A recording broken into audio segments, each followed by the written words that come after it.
Hey, what's up guys? This is Oakley and I took a little break. I had a really rough week, but now we're back, and as I come back it turns out Rome 2 has seen a pretty hefty patch, a lot of changes to different factions in terms of unit balance, change in stats and cost and caps, so there's been a lot of tweaks and changes and I'm only just getting into it. The first thing I'll show you is obviously the Black Seas factions DLC that I got. Massilia comes for free, the other three you're going to have to pay.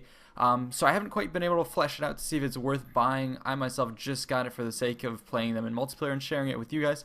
But let's go ahead and look at Massilia. And so they're going to have a pretty good mix of Hellenic and Barbarian forces, which mirrors sort of their position on the campaign map. So here you can see a little mix of their cavalry. They do have their own particular Massilian cavalry, which is pretty cool. So if you want to compare these to the Citizen Cav, they kind of have, if you look at the changes, they trade armor and defense for more in attack. So you can see the trade-off between those two, which is pretty cool. And then they still have Tarantine Cav, so their cavalry is okay in the melee department. It's not super top tier. Hippeas Lancers are still what they used to be. Missile infantry starts to mix a bit of everything together, which is nice to see. Celtic slingers alongside Peltis and things like that. It gives you a little more versatility. A whole group of spear infantry that you would see with Hellenic factions. No pikes, however. And this is a nice combo. The ability to have cheap barbarian forces like this with the more steadfast hoplites, especially the Massilian hoplites, makes a really cool roster. And then here are the available general units. And then the other three factions that you're going to be able to choose from are going to be Chimera, Colchis, and Pergamon. So let's go over those super quick and then we'll hop into the first battle. Anyway, Chimera is going to be seen here, and they have the Chimerian Noble Infantry, which I really liked, and then Noble Horse. So they're going to have some really interesting units, especially these super cheap units. These are the cheapest units I've seen in the game so far, 190, 190. So I haven't been able to use those guys super well in a battle thus far.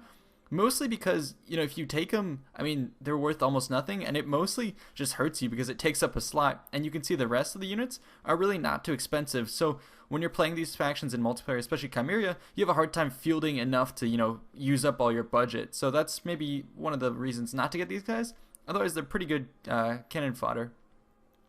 Cavalry department, they are not very good. It's mostly going to be missile infantry carrying the day for them. Citizen Cav, that's it, and then these steppe lancers. So don't expect them to win the cavalry fight, but they have a fair mix of all sorts of spear and missile infantry here. Steppe archers, Chimerian heavy archers, so a pretty cool mix. Not super diverse, just because of the way the cost plays out. It's going to be hard to field an effective force with these guys. And then let's go ahead and look at the next one, Colchis, which I actually really liked. It's played a little bit like Armenia, but a couple different units. But Missile Cavalry, you can see horse archers right there, Noble Blood Cavalry, Citizen Cav, and Hippeas Lancers. So mixing the Hellenic with the Armenian type of faction. Not as much of the Cav heavy, but infantry. It's really nice to have these axemen fielded together with a bunch of these nobles and hoplite units, and even the Eastern Spearmen can be a pretty potent mix. Now we're going to go over to Pergamon, which is going to be the last one, and I do like them as well. Hellenic plus Barbarian, except this time the Barbarians are going to be the Galatian troops, which are mixed in, the Agema spears, and their own Pergamenes Noble Cav, which is pretty cool. Huge mix of infantry, and I really like the picked hoplites. Their top tier units are pretty sweet. I like those guys. But anyways, that's enough talk. Let's go ahead and jump into the first battle. Alright, so we're going to be hopping right into this. My opponent is going to be fielding Egypt, and I myself am going to be playing as Massilia. So they're a pretty cool force that I said before does pair the Hellenic faction with a lot of these barbarian forces. So take a look at the front line of my Hellenic army. That's pretty cool. I get to bring axe warriors, some of these Gallic warriors, and then behind this, well actually let's go over the actual troops. Thorax swordsmen in the back, and then in the very rear, Massilian Thoreos spears. And they're going to be used to ward off the enemy infantry. On this flank I have my Citizen Cav looking over to the left with the Hippeas Lancers in the front. And what's kind of cool is I actually also brought a couple of these mercenary Gallic hunters who are now going to be sneaking up onto the opponent.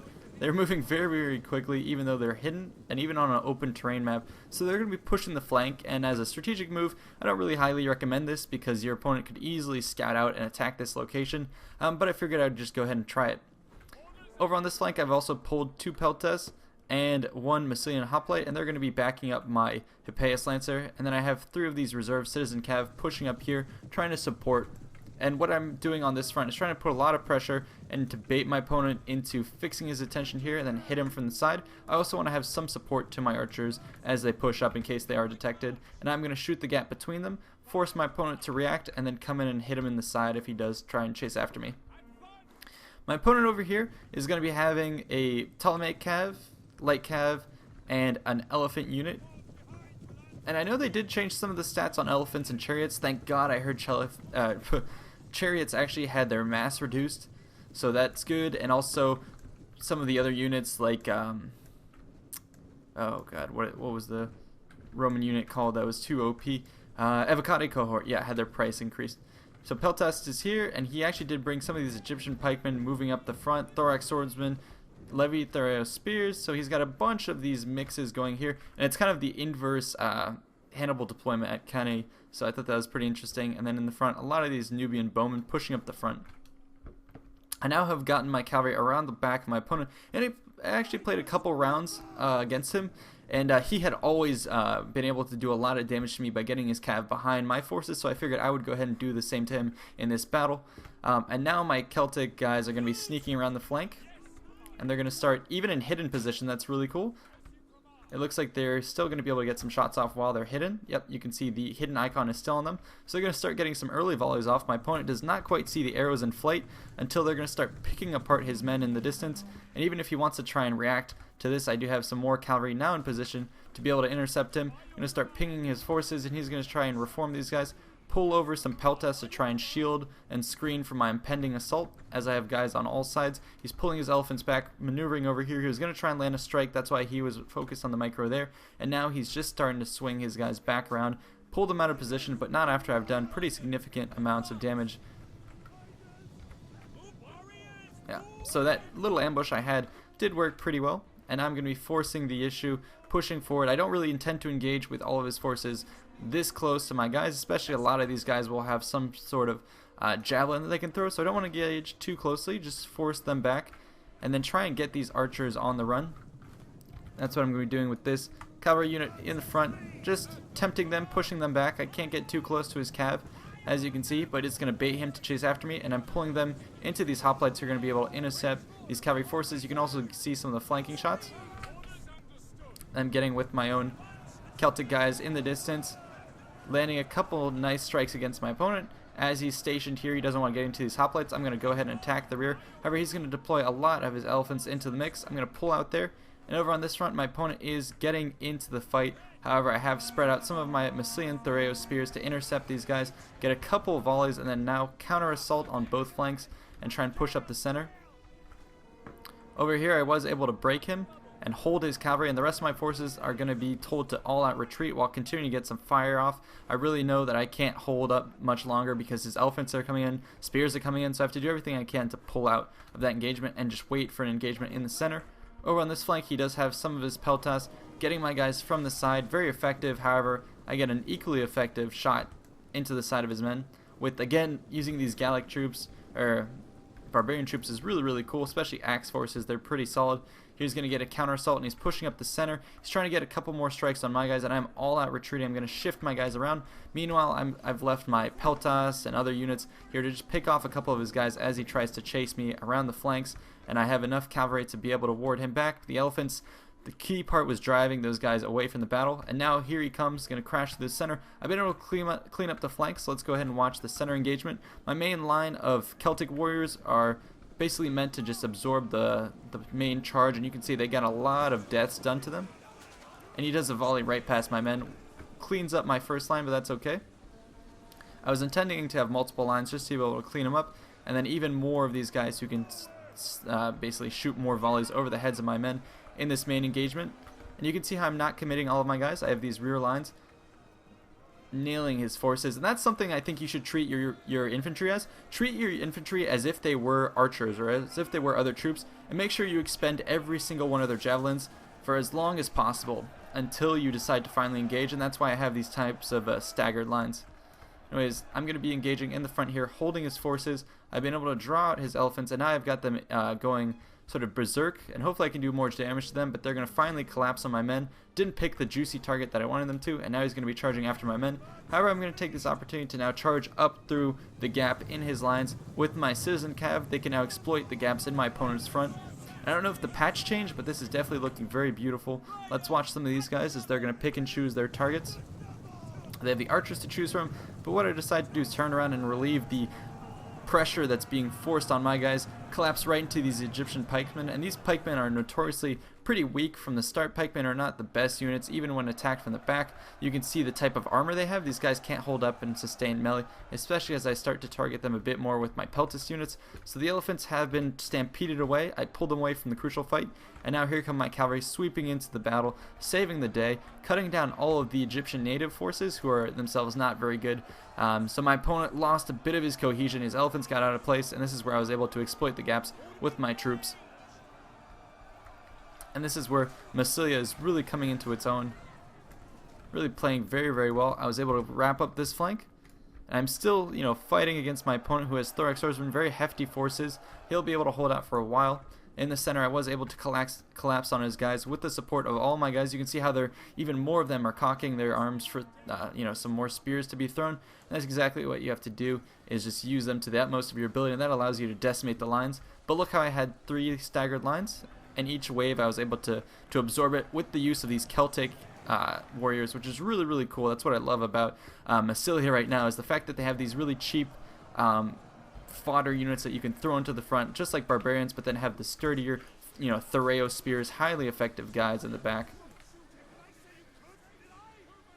At this point, I'm doing probably a little bit too much damage to my own forces, but I just wanted to clean it all up as quickly as possible so we could keep going and continue on. And here go my riders going off in the distance, and we're now going to be closing in on the rest of the opponents. You can see them starting to cheer, and here comes a massive charge from my cavalry returning to try and clean up these guys. But look in the distance, what's coming back with a vengeance. It's going to be the elephants. This is almost like a Battle of Pelennor Fields. Here comes the Mumakil in the distance. So that's exactly why I'm going to go ahead and just get out of that battle as soon as possible. As soon as I see those guys cresting the hill in the distance, so I'm going to go ahead and disengage, and these guys are going to brace for the charge. The rest of my forces are going to be rallying, and these guys, yep, they're going to have to take the brunt of this assault. So let's watch this as it comes in.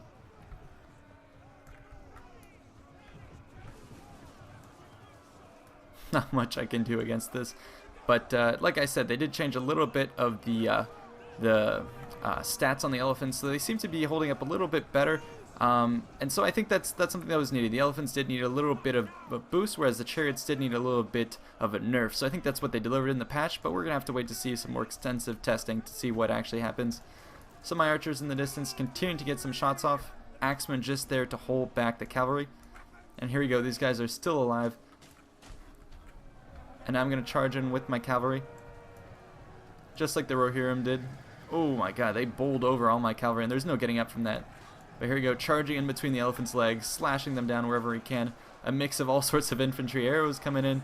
I am really, really liking this game. I don't know if the patch changed a lot of things, but the pace of the battle seemed a little better. The confrontations between units played out better. And maybe it's just the fact that I haven't played the game in a little under a week. And I had exams, so getting back into it is definitely really fun. It's going to be hyped for Attila Total War, and I'll have to go back and cover a bunch of those factions that have come out, a bit more of those previews.